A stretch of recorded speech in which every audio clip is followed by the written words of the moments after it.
अस्सलाम वालेकुम। कैसे हैं आप लोग? हमारे ओवरसीज़ भाई बहन बहुत ग्रेट हैं और वहाँ पे रहने वाले कई सालों पहले अपना वतन छोड़कर अपने रोज़गार की तलाश में चले गए। कुछ तो ऐसे हैं जो कि अपनी फैमिली समेत चले गए और कुछ फैमिली को यहाँ छोड़ कर गए।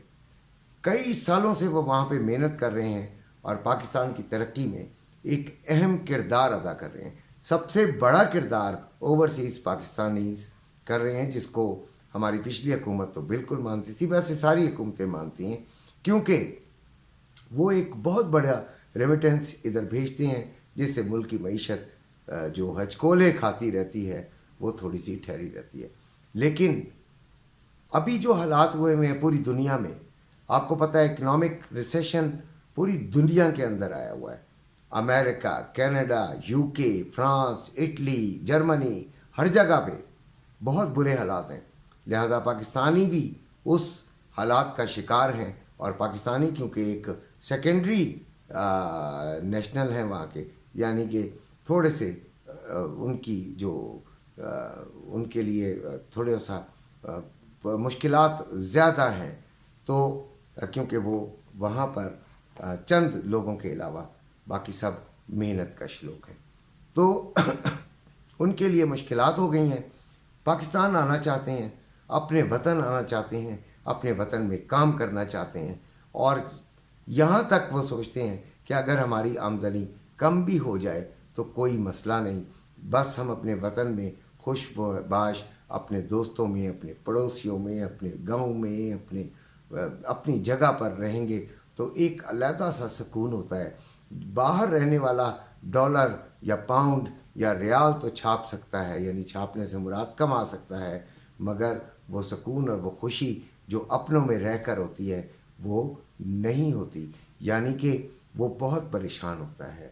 तो हर ओवरसीज़ पाकिस्तानी चाहता है कि अगर उसको थोड़ा बहुत कम भी मिले, लेकिन मिले तो वो पाकिस्तान आकर सरमायाकारी करना चाहता है, अपना कोई बिज़नेस बिल्ड करना चाहता है और उसके लिए वो सब कुछ करने के लिए तैयार है, मगर उसके कुछ साथी पाकिस्तान आते हैं, यहाँ पे इन्वेस्ट करने की कोशिश करते हैं, यहाँ पर नुकसान उठाते हैं, यहाँ पर तकलीफ़ उठाते हैं, यहाँ पर धोखा मिलता है, यहाँ पर फरेब मिलता है, यहाँ पर एक्सक्यूज़ मी, यहाँ पर बहुत ज़्यादा परेशानियाँ मिलती हैं, यहाँ पर रुकावटें मिलती हैं और फिर वो अपना बोरिया बिस्तरा पर लपेट कर लुट पुट कर ज़ीरो होकर वापस ओवरसीज़ पाकिस्तानियों की उसी लिस्ट में शामिल हो जाता है और फिर वहाँ जाके दोबारा से मेहनत शुरू कर देता है और कान पकड़ लेता है कि मैं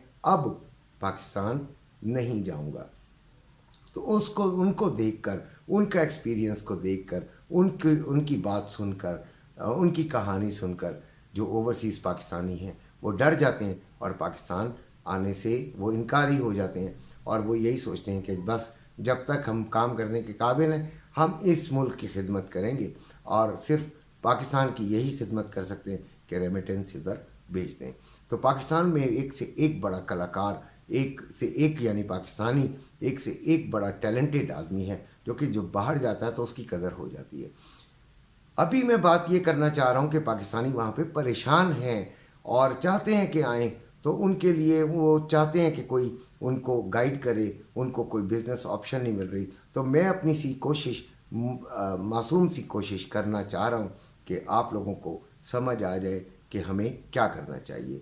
देखिए, मेरा ताल्लुक़ रियल एस्टेट से है, लेकिन मेरा ना आपको कोई नंबर मिलेगा, ना मैं आपसे कोई रब्ता करना चाहता हूँ। मैं तो सिर्फ एक मशवरा देना चाहता हूँ, वो ये कि जो ओवरसीज़ पाकिस्तानी जिनके पास काफ़ी पैसा वहाँ पे इकट्ठा हो गया है, वो पाकिस्तान आएँ, ज़रूर आएँ। उनके लिए मैं फ़िलहाल जो बिज़नेस बता रहा हूँ वो गारंटीड है। यकीनन मैं गुनाह नहीं करना चाहता कि आप लोगों को मिसगाइड करूँ। मैं गारंटीड बिज़नेस बताऊँगा कि उनके लिए जो गारंटीड बिज़नेस है वो ये है कि आप आएँ, आके यहाँ पे छोटे छोटे प्लॉट्स लें और एक दो पर कंस्ट्रक्शन शुरू कर दें। कंस्ट्रक्शन यकीनन आप फर्स्ट टाइम करा रहे होंगे और आपको तजर्बा नहीं होगा तो नो प्रॉब्लम, आप जाएंगे मार्केट, खुद ही मटेरियल लेंगे, एक ठेकेदार को अपने साथ लगाएंगे, उसकी कुछ रकम अपने पास रखेंगे, यानी कि उसे टोटल रकम नहीं देंगे, बड़ा सोच समझ के बड़ी एहतियात से।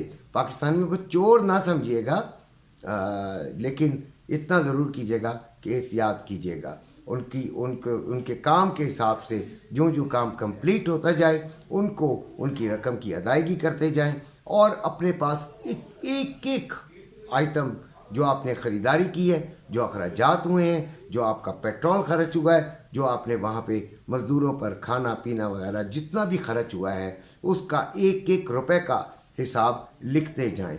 और फिर जब वो 2 घर तैयार हो जाएं तो तीसरे और चौथे घर की तैयारी शुरू करें। अब उनको सेल पर लगा दें। अब आप ये सबसे पहला काम आपने ये करना है कि मार्केट में दोबारा आपने सरिये का, ईंटों का, सीमेंट का और तमाम बिल्डिंग मटेरियल का जो आपने घर में यूज़ किए हैं, आपके पास तो लिस्ट है, उसका डिफरेंस निकालना है कि अब क्या रेट है और पहले क्या रेट है। साथ प्लॉट का भी आपको रेट अंदाज़ा फौरी तौर पे हो जाएगा। तो आई एम श्योर 15 to 20% तो वैसे ही 6 महीने 8 महीने में आपको मिल जाएगी खुशखबरी। इन दिनों की बात कर रहा हूँ, यानी इस वक्त की जब पाकिस्तान भी एक इकनॉमिक रिसेशन का शिकार है। तो आपको 20% तो वैसे ही हो गया। उसके बाद यानी कि उस दिन आपका वो 20% एडिशन कर लीजिए उस घर की कॉस्ट में, और उसके बाद आपने हिसाब किताब लगाकर उसका जो मुनाफा है एक जायज़ सा, और अपनी तमाम चीज़ों को मिलाकर आपने अपनी सोच के मुताबिक मुनाफा करना है और उसके बाद उसे बेच देना है। वो आसानी से बिक जाएगा। अगर छोटे प्लॉट्स पर बनाएंगे तो वो बहुत जल्दी बिक जाएगा, बड़े प्लॉट्स में ज़रा टाइम लगेगा, लेकिन उसमें मुनाफा भी ज़्यादा है।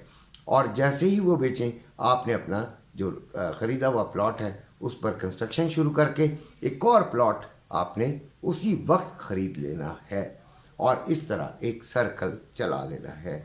या फिर 4-5 घर लेकर उनको किरायों पे दे के आप अपने आराम से पुरसकून ज़िंदगी गुजार सकते हैं।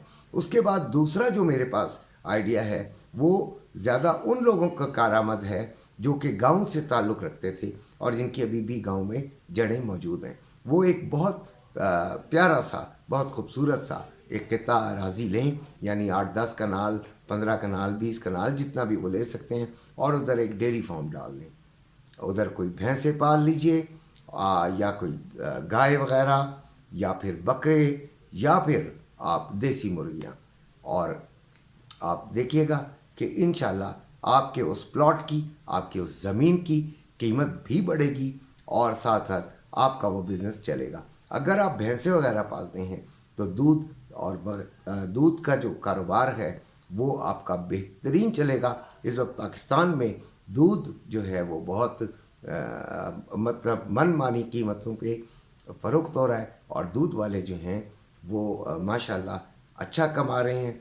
तो जिनका डेयरी फार्म है वो तो बहुत ही अच्छा कमाएंगे, यकीनन वो खालिस चीज़ देंगे और ख़ालिस तरीके से काम होगा, तो लोग उनकी तरफ ज़्यादा आएंगे। उसके बाद ये जो कट्टे वगैरह भी लिए जाते हैं छोटी उम्र के, और वो 2-4-6 महीनों में उसको कसाई ले जाते हैं। ये गोश्त का कारोबार भी हो सकता है और बड़ा इजी कारोबार है। चौधरी साहब बन के बैठिए और अपने दोस्तों यारों को इर्द गिर्द इकट्ठा कीजिए और मज़े कीजिए, और साथ साथ जानवरों को पलता देखिए, और 2-3 अपने गांव के जो गरीब लोग हैं उनको रोज़गार भी दीजिए। इसी के साथ आपसे इजाज़त चाहता हूँ। उम्मीद है कि मेरी वीडियो आपको पसंद आई होगी और आप इसे लाइक भी करेंगे और मेरे चैनल को सब्सक्राइब भी करेंगे। इंशाल्लाह और भी आइडियाज़ के साथ जिन लोगों की आमदनी कम है उन लोगों के लिए भी आऊँगा और उनको भी बताऊँगा। इंशाल्लाह अपना ख्याल रखिएगा। अल्लाह।